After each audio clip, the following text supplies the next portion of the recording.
ओम नमः शिवाय। महादेव कर सकते हैं रोग और दुर्घटना से निवारण। ये हमारा आज का विषय है। कल मैंने आप लोगों से कहा था कि मैं आखिरी बार 1988 में 1988 में रेलवे हॉस्पिटल में एडमिट हुआ था। उसके बाद से आज तक पिछले 35 वर्षों से मैं किसी अस्पताल में एडमिट नहीं हुआ हूँ। और दूसरी बात कि मुझे बचपन से आज तक कभी भी सलाइन नहीं चढ़ाया गया। इसी बात को मैंने आज का केंद्र बनाया। क्या इसके पीछे महादेव का आशीर्वाद है, महादेव की कृपा है? लेकिन आज मैं जो कुछ भी कहूँगा ये बहुत मुश्किल विषय है, क्योंकि आप मुझसे कह सकते हैं कि विवेकानंद भी तो बीमार पड़े थे और बहुत ही बुरी तरह बीमार पड़े थे, जिससे उनका शरीर समाप्त हो गया था मात्र 39 की एज में, 39 साल में। तो आज मेरी बात को आप हर तरह से काट सकते हैं कि फिर विवेकानंद बीमार क्यों पड़े, क्या उन पर कम कृपा थी भगवान शिव की? या आप कह सकते हैं कि मेरे गुरु ओशो, उन्हें भी अस्थमा थी और वो भी बीमार रहते थे, डायबिटीज भी था, तो क्या उन पर शिव की कृपा कम थी और मुझ पर ज़्यादा है? इन दो बातों को भी समझिए। शंकराचार्य जी, उनको भी बीमारी थी, जो आदि शंकराचार्य है। तो इस तरह से आप देखेंगे कि साधक के जीवन में भी रोग है और सिद्ध के जीवन में भी रोग है। फिर मैं ये कैसे कह रहा हूँ कि महादेव कर सकते हैं रोग का निवारण और दुर्घटनाओं का निवारण? आज की बातों को हमने 10 बिंदुओं में रखा है, ज़रूर समझ लीजिएगा, आपके काम आएगा। क्योंकि मैं बहुत हद तक स्वस्थ हूँ, ईश्वर का बहुत बहुत आशीर्वाद है, और मेरे दोनों बच्चे भी, सोहम और साक्षी भी, अब तक ठीक ठाक है। मैं चाहता हूँ कि आज उन 10 बातों को उठाऊँ जिससे मैं महसूस करता हूँ कि महादेव कर सकते हैं आपकी सहायता निरोग रहने में। निरोग काया और दुर्घटना जीवन का बहुत बड़ा अभिशाप है। मेरी माँ कहा करती थी कि दुनिया में सबसे बड़ा सुख क्या होता है, और वो खुद ही जवाब देती थी, निरोग काया। मैं आपसे कहना चाहता हूँ प्यारे दोस्तों, हमारे जीवन में कितना भी धन हो, संबंधी हो, प्रसिद्धि हो, लेकिन अगर हमारा शरीर रोगी है, और ऐसा रोगी है जो बहुत ही पुराने रोग से या खतरनाक रोगों से ग्रस्त है, तो हमारे जीवन में फिर क्या सुख है? लेकिन आज मैं इस बात को उठाना चाहता हूँ कि बिल्कुल संभव है। परसों महाशिवरात्रि है। मेरे इस वीडियो को देखने वाले सभी लोग भगवान शिव के साथ परसों तक एक हो जाएं, ऐसी मैं कोशिश कर रहा हूँ। इसलिए मैं ये भगवान शिव का गुणगान कर रहा हूँ। और मेरा कल का विषय होगा शिव पार्वती का विवाह संबंध। क्यों माता पार्वती ने भगवान शिव को 7 जन्मों में 7 बार प्राप्त किया? वो बार बार उनका शरीर छोड़ती थी, फिर जन्म लेती थी, फिर शिव को प्राप्त करती थी। तो माता पार्वती और भगवान शिव का विवाह संबंध पर कल के वीडियो में बात करेंगे। और परसों महाशिवरात्रि है और परसों मेरा जन्मदिन भी है। उस दिन तक मैं कोशिश करूंगा मेरे हर वीडियो देखने वाले भगवान शिव के साथ एक हो जाए। और मैं आज का वीडियो जरूर कहना चाहता हूं, आपको बहुत बार लगेगा कि आप मेरी बातों को काट सकते हैं, लेकिन मैं फिर भी कहता हूं, स्वस्थ होना और दुर्घटना का नहीं होना संभव है भगवान शिव की कृपा से। सबसे पहले मैं ये बात को उठाना चाहता हूँ, स्वीकार भाव।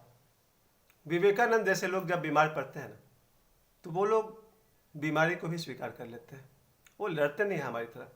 हम लोग को बीमारी पकड़ ले तो हम लोग बहुत परेशान हो जाते हैं, सोचते हैं कैसे ये छूटे, कैसे ये छूटे। लेकिन जब ओशो जैसे आदमी बीमार पड़ते हैं तो उन पर दवाइयाँ भी काम नहीं करती थी। ओशो के डॉक्टर्स कहते थे कि जो दवा सभी पर काम करती है वो आप पर काम क्यों नहीं करती है? तब ओशो ने कहा है कि मैं बीमारी से ठीक होना ही नहीं चाहता हूँ, क्योंकि सिद्ध पुरुषों की कोई भी चाह नहीं होती, सिद्ध पुरुषों की ये भी चाह नहीं होती कि मैं स्वस्थ हो जाऊं, क्योंकि कोई भी चाह बाधा है, कोई भी कामना बाधा है। यही कारण है कि विवेकानंद जैसे आदमी अगर बीमार पड़े हैं तो उन्होंने बीमारी को भी ऐसे स्वीकार किया है जैसे जीवन में मान अपमान, सुख दुख, सभी चीज़ को, जीवन मृत्यु को स्वीकार किया जाता है। अब समझिए क्यों विवेकानंद बीमार पड़ते हैं, क्यों शंकराचार्य बीमार पड़ते हैं, क्यों ओशो बीमार पड़ते हैं। ये लोग जितने भी सिद्ध हैं, जब ये बीमार पड़ते हैं तो इसका एक कारण यह है कि उन लोगों ने बीमारी को स्वीकार किया। क्योंकि पिछले कई कर्म, यहाँ भीष्म पितामह का एक लाइन में मैं कहना चाहता हूँ, जब भीष्म पितामह उस वन के शैया पर लेटे हुए हैं तो जहाँ कुछ पूछते हैं भगवान कृष्ण से कि हे माधव, मैंने ऐसा कौन सा पाप किया है कि मैं ये सर शैया पर लेटा हुआ हूँ, बाणों के शैया पर लेटा हुआ हूँ? मैंने तो पिछले 72 जन्म याद कर लिए, क्या कारण है इसका? और भगवान श्री कृष्ण कहते हैं एक जन्म और पीछे जाइए, आपको पता चलेगा आपने किसी कीड़े का के शरीर में आपने कांटा चुभाया था, ये उसका फल है। तो मैं इस बात से बहुत ही प्रभावित हूँ और मैं मानता हूँ कि अगर हम लोगों ने, चूँकि मैं हमेशा कहता हूँ कि मैं कृष्ण और राम और बुद्ध महावीर के मार्ग पर चलने वाला व्यक्ति हूँ। मैं उनमें भी विश्वास करता हूँ कि हमारे कई जन्म हैं, और अगर हमारे पिछले किसी जन्म में हमारे कुछ कर्म ऐसे हैं तो उसका फल हमें भोगना होगा। जब कोई व्यक्ति सिद्ध हो जाता है, अब जरा रुकिए बात को, क्योंकि कुछ लोग जन्मजात बीमार होते हैं। कोई बच्चा जन्म से ही अंधा हो जाए, आप क्या कहिएगा कि उसने कोई बुरे कर्म किए? नहीं, अब मामला पिछले जन्म का हो गया। किसी बच्चे के जन्म लेते ही हार्ट में होल हो, क्या कहिएगा? या दिमाग में खराबी हो, कोई भी समस्या हो, जन्मजात बीमारी भी तो होती है। तो जन्मजात बीमारी का क्या अर्थ निकल सकता है? सिर्फ एक ही अर्थ निकल सकता है कि इसके पिछले जन्मों के कुछ कर्म है। तो जब कोई सिद्ध पुरुष इस जन्म में सिद्ध हो जाता है, तो सिद्ध तो आप इस जन्म में हुए ना, उससे पहले क्या थे? सभी सिद्ध कहते हैं कि इससे पहले मैं भी तुम्हारी तरह एक सामान्य आदमी था, स्ट्रगलर था, संघर्ष किया, सैकड़ों जन्म तक हम लोगों ने ध्यान किया, साधना किया, तब शिवत्व को प्राप्त किया।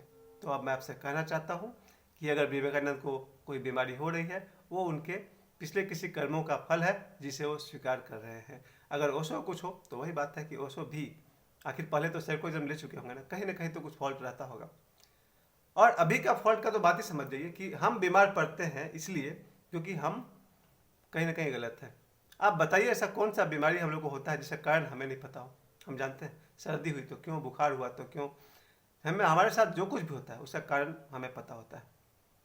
लेकिन ये जो सिद्ध होते हैं, ये जब बीमार पड़ते हैं तो ये स्वीकार करते हैं अपने पिछले कर्मों को। तो पुराने ऋषियों ने तो यहाँ तक कह दिया कि शरीर ही व्याधि है, हमारा जो शरीर है वो रोग का घर है। इसमें कोई आश्चर्य नहीं है कि रोग बीमारी होते रहे। शरीर एक दिन आता है तो शरीर एक दिन जाता है। जो शरीर हम लोग का हाड़ मांस का बना हुआ है वो एक दिन आता है तो एक दिन उसे जाना होता है। बीच में अप्स एंड डाउन्स तो चलते ही रहते हैं, बीमार पड़ते ही रहते हैं। तो अब ये देखिए हमें क्या करना होगा। हर व्यक्ति दो ही कारण से रोगी हो सकता है, या तो उसके पिछले कुछ कर्म है जिससे वो बहुत बड़े रोग को बचपन में ही पकड़ लिया, जन्म के साथ ही मिल गए उसको ऐसे रोग, या फिर हमारे रूटीन में कुछ गड़बड़ है। हमारा रूटीन ही हमें बीमार करता है, चाहे हम वो सिगरेट पीते हो, पान खाते हो, गुटखा खाते हो, या कोई ना कोई बात है जिसके कारण हम बीमार पड़ जाते हैं। इस बीमार से बचने के लिए, बीमारी से बचने के लिए भगवान शिव से हम क्या ले सकते हैं, महादेव से हम क्या ले सकते हैं? महादेव के पास है त्रिनेत्र, और हमारे लिए खुशखबरी ये है कि हम सभी के पास है त्रिनेत्र। भगवान शिव का ये बहुत बड़ा देन है कि प्रत्येक व्यक्ति का आत्मा परमात्मा है। प्रत्येक व्यक्ति उतना ही संपूर्ण होकर पैदा हुआ है जितना संपूर्ण होकर कोई भी देवी देवता या सिद्ध पुरुष होते होंगे। लेकिन बाकी सिद्धों ने अपने त्रिनेत्र को खोला, हम सभी ने अपने त्रिनेत्र पर ध्यान नहीं दिया। फिर भी थोड़ा बहुत विकसित सभी का होता है। ये त्रिनेत्र खुलने से क्या होता है? थोड़ी बहुत तो हम समझ मुझे भी है कि त्रिनेत्र का अर्थ होता है चेतना, समझदारी, आई ऑफ विजडम, बुद्धिमानी की आंख। हम अगर इतने बुद्धिमान हो जाते कि क्या करना चाहिए क्या नहीं करना चाहिए को साफ साफ बांट दीजिए, जो नहीं करना चाहिए उसे हम नहीं करें, तो हमें बीमारी क्यों पकड़ेगी? तो एक बात तो हमेशा ध्यान रखिए, आपको पता है कि ये नहीं करना चाहिए फिर भी आप कर रहे हैं तो आप बीमार पड़ेंगे। तो महादेव क्या कर सकते हैं? महादेव का त्रिनेत्र अगर आपका विकसित होता है तो आप पक्का जानते हैं कि ये नहीं करना है। मेरा छोटा भाई किसी भी तरह का नशा नहीं करता है, मैं तो लगभग हर तरह का नशा कर चुका हूँ, अब नहीं करता हूँ। अगर कोई आदमी उसे चाहे कि हम उसे पान खिला दें, असंभव है, क्योंकि मेरा भाई जानता है कि नहीं करना है तो नहीं करना है। हम सभी, हमारे दर्शक, आज इस वीडियो को देखने वाले, अगर ये प्रण कर लेते हैं कि जो काम नहीं करना चाहिए, शरीर को नुकसान कर रहा है, वो हम नहीं करेंगे, तो समझिए आपने शिव के जैसे त्रिनेत्र को खोल लिया। याद रखिए सारे समस्याओं का, चाहे वो रोग हो या धन हो या गरीबी हो या डर हो, लालच हो, सारे समस्याओं का हल त्रिनेत्र के पास है, और त्रिनेत्र जगाने की विधि भगवान शिव के पास है। अब एक दूसरा पार्ट आता है दुर्घटना वाला, एक्सीडेंट वाला। लगभग सभी के जीवन में एक दो बार तो हो ही जाता है, मेरे जीवन में भी एक दो बार हो चुका है। लेकिन इस दुर्घटना को समझिए, कहीं ना कहीं बचपन से आज तक हम लोगों ने दुख बांटा है, और अगर हमने दुख दिया है तो हमें भी दुख मिलेगा। बस भगवान शिव को अगर मन में बसाइए तो आज से और अभी से संकल्प कीजिए कि हम अपनी तरफ से दुख बांटना बंद करेंगे। किसी कमजोर को, किसी बच्चे को, किसी जीव को अगर हम दुख न दें, सचेतन रूप से, अगर वो निर्दोष है और फिर भी हम उसे दुख दे रहे हैं, तो मेरा अपना जीवन का ये देखा हुआ चीज़ है कि धीरे धीरे आपके जीवन से पुराने कर्मों का क्षय होते होते एक दिन ऐसा जीवन में आता है कि आपके जीवन में से दुख रोग दुर्घटना विदा होने लगते हैं। उसके बाद देखिए, मैं शाकाहारी हूँ, इस पर ज़्यादा नहीं बोलना चाहता हूँ, क्योंकि मेरे सिवा 2-3 लोग और हैं मेरे ग्रुप में। मेरी बेटी भी है जो शाकाहारी है, और 1-2 दोस्त हैं मेरे, ये लोग शाकाहारी है, बाकी सभी लोग मांसाहारी है। अगर मैं इन्हें कुछ कहूँ तो बुरा लग जाएगा। अगर हम लोग शाकाहारी हो जाते हैं तो समझिए कि अपने भोजन के लिए किसी जीव को दुख देना उचित नहीं है। बस ये बात हम लोग के मन में आती है कि हमारा पेट भर जाए, हमारे जीव को अच्छा लगे, इसलिए हम किसी जीव को वध करके को बना के खा लें। तो हम अगर किसी जीव को दुख देते हैं तो हम ईश्वर से कैसे आशा कर सकते हैं कि हे भगवान हमको दुख नहीं देना। ये फॉर्मूला को पकड़िए। अगर हम दुख दे और ईश्वर से आशा करते रहें, प्रार्थना करते रहें कि हे भगवान हमें दुख मत देना, ये कैसे हो सकता है? पहले आप तो दुख देना बंद करिए। लेकिन जिनको भी मेरी बात बुरी लगी है मुझे माफ़ कर दीजिए। मैं तो यही कहना चाहता हूँ कि मैं शाकाहारी हूँ, और जब शाकाहारी हुआ था 1997 में, 1997 में मैं कहीं नौकरी करता था, तनख्वाह मिली थी मुझे, मेरे पास थे 1000-2000 रुपये कुछ थे, और मेरे दोस्त ने कहा कि आज चिकन बनना चाहिए दोपहर में। तो हम लोगों ने चिकन खरीदा। मैं वहाँ देख रहा था, पूरे प्रोसेस को मैंने देखा, चिकन को खरीदना, उसको वो कैसे वो भाग रहा था अपने पिंजरे में से, और हम लोग उसको पकड़ा, उसको दुकानदार ने उसे काटा, छीला, द होल प्रोसेस ऐसा हो, और पूरे उसके बाद उसको पॉलीथीन में डाल दिया और बोला लीजिए भैया। तो घर में मैं उस प्रोसेस के समय समझ गया था कि मुझे ये वाला भोजन नहीं करना है। मैं घर आने पर मेरे दोस्त को बोला कि यार मेरे लिए दाल बना देना, हम नहीं खाएंगे। और उस समय से लेकर के 97 के बाद से आज तक फिर मैंने मांसाहार को लगभग छोड़ ही दिया, क्योंकि मैं अपने स्वाद के लिए, भूख के लिए किसी जीव की हत्या नहीं कर सकता।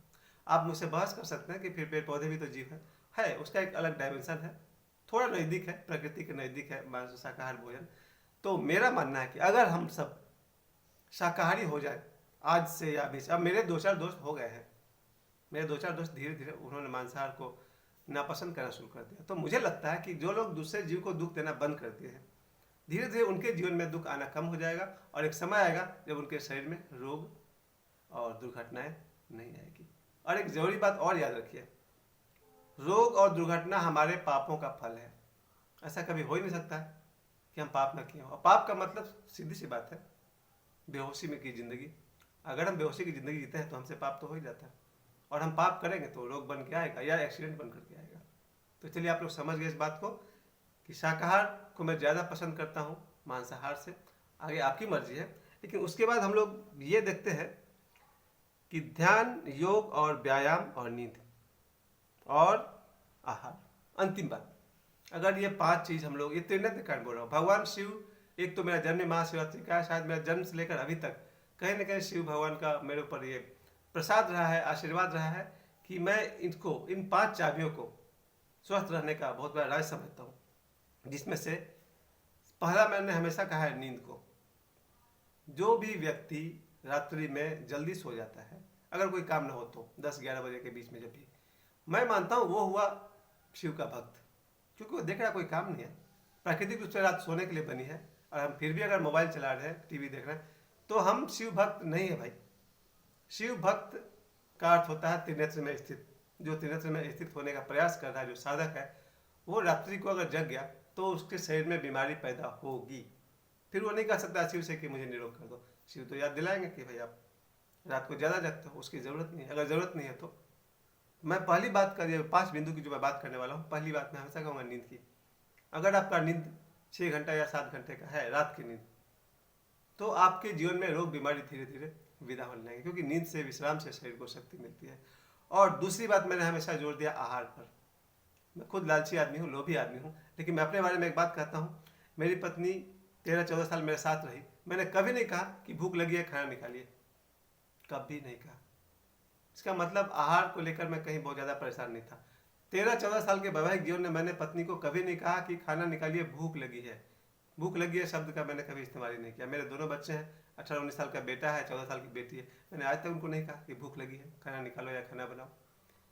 कहीं ना कहीं आहार, हमें स्वस्थ होना है तो अपने आहार को चुनना होगा।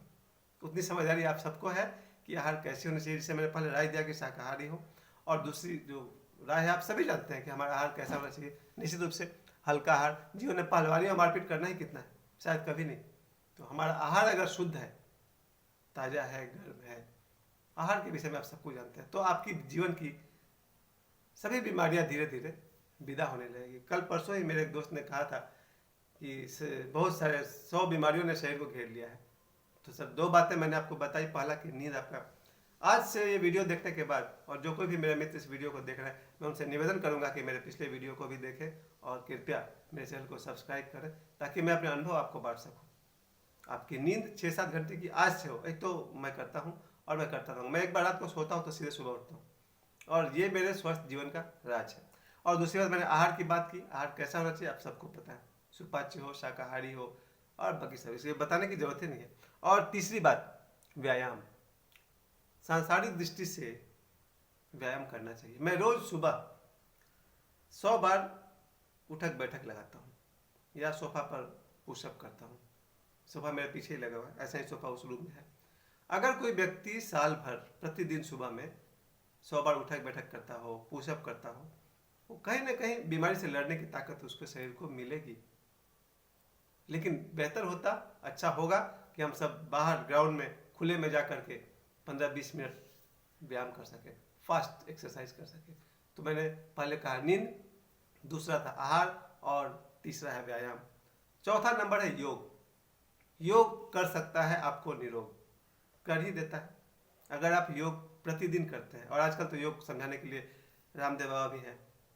रामदेव बाबा कहते हैं कि योग रखे निरोग। तो मैं भी मानता हूँ कि अगर आप योग करते हैं तो आप निरोग रहेंगे। मैं सिर्फ 2 योग करता हूँ, और वही हम लोग के पिछले 5-7 सालों में सबसे बड़ा जो हम लोग को मिला है। एक मेरा पसंदीदा योग है मूल बंध, जो मैंने आपसे कहा था कि मूल बंध में मैं अपने सांसों को बाहर फेंक करके पेट को अंदर खींचता हूँ, जितनी देर तक संभव हो। सारे श्वास को, हवा को बाहर निकाल दीजिए और पेट को अंदर खींचिए, जितना हो सके, जितना हो सके, जितना हो सके। और 15-20 सेकंड के बाद जो आपकी क्षमता है उसके अनुसार फिर धीरे धीरे वापस आइए। कम से कम 3 बार अगर मूल बंद किया जाए तो आपके पाचन शक्ति में ऐसा सुधार होगा कि मुझे तो, मैं और मेरा बेटा, मेरे बेटी को पाचन के लिए कभी कोई दवाई नहीं लेना पड़ता है। तो ये मेरा तीसरा राय है आपको सभी को। जो कपालभाति करते हैं कपालभाति करें, जो भस्त्रिका करते हैं भस्त्रिका करता हूँ। प्रतिदिन भस्त्रिका मेरा 15 मिनट का है। भस्त्रिका मतलब सांस को फेंकने की क्रिया। अगर आप भस्त्रिका करते हैं, आपके शरीर में, आपके दिमाग में, आपके सांसों में, आपके फेफड़े में, और शायद पूरे शरीर में जहाँ जहाँ कमजोरी है वो कमजोरी हील होता है, आपकी शक्ति बढ़ती है। और योग क्या है आप सभी जानते हैं और आगे भी जान सकते हैं। मैं 2 करता हूँ, भस्त्रिका और ये मूल बंध। कपालभाति आप सभी जानते हैं कैसे किया था, वो देख लीजिएगा। मेरा ये चौथी राय है मेरी कि योग हर व्यक्ति को करना चाहिए। योग, उसका खोज तो किसी और कारण से हुआ था।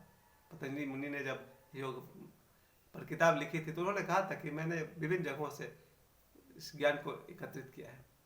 तो योग अगर आप करते हैं धीरे धीरे आपके रोग दूर हो जाएंगे। और 5वां और अंतिम बात जो भगवान शिव की देन है धरती को, वो है त्रिनेत्र को जगाना।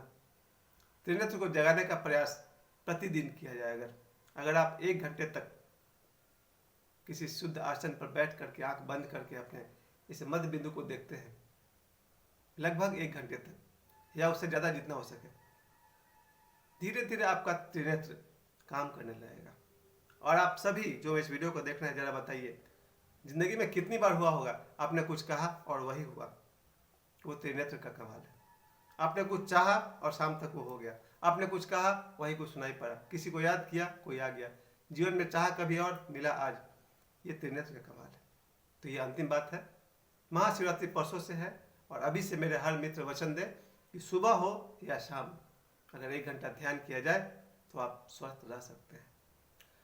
और अंतिम बात एक बार फिर से कह दूं, जो 5 बिंदु मैंने कहा था, नींद था, आहार, व्यायाम, योग और ध्यान, इनमें से एक को भी कम मत करिए। और ये 5 महादेव की देन है। इसके साथ जुड़ा हुआ है एक्सीडेंट, दुर्घटना। परसों 14 फरवरी को मेरे एक दोस्त का एक्सीडेंट हो गया है। गाड़ी चूर चूर हो गई है, लेकिन उनको कोई फ्रैक्चर नहीं हुआ है और ठीक है वो। मैंने उनको भी यही राय दिया था पहले भी, बस महादेव को बसाइए अपने मन में। और ये वीडियो समाप्त करने से पहले एक मंत्र मुझे निखिलेश्वरानंद जी ने दिया था, डॉक्टर नरेंद्र श्रीमाली, वो मैं आप सबको बताना चाहता हूँ। वैसे तो गुरु मंत्र किसी को दिया नहीं जाता है, लेकिन जन कल्याण के लिए मैं कहना चाहता हूँ। श्रीमाली जी ने मुझे सिखाया था। 5 बार एक मंत्र का जाप वो करवाते हैं मुझसे। ओम शंभवाय नमो नमः, ओम शंभवाय नमो नमः, ओम शंभवाय नमो नमः, ओम शंभवाय नमो नमः, ओम शंभवाय नमो नमः। इस मंत्र का मैं 5 बार जाप करता हूँ और जहाँ तक हो सकता है ओम नमः शिवाय का भी जाप करना चाहिए। अंत में एक लाइन और बच रहा है, रोग और दुर्घटना बहुत दुख देते हैं मित्रों। अगर हम महादेव के साथ एक हो गए तो आप पाएंगे धीरे धीरे आपके जीवन से रोग विदा होने लगा और धीरे थोड़ा सा अप डाउन तो होता ही है, शरीर है, और दुर्घटना आपके जीवन से बिल्कुल विदा हो जाएगा। आप दुख देना बंद कर दीजिए, आपको दुख मिलना बंद हो जाएगा। आप सभी को बहुत बहुत धन्यवाद। और कल मेरा विषय है भगवान शिव पार्वती का वैवाहिक जीवन हमारे लिए कितना आदर्श है, और परसों महाशिवरात्रि है, उसके बाद में सोचेंगे। कल का एपिसोड कल। आप सभी को प्रणाम और धन्यवाद। मुझे इतना समय देने के लिए आप सबको बहुत बहुत प्रणाम।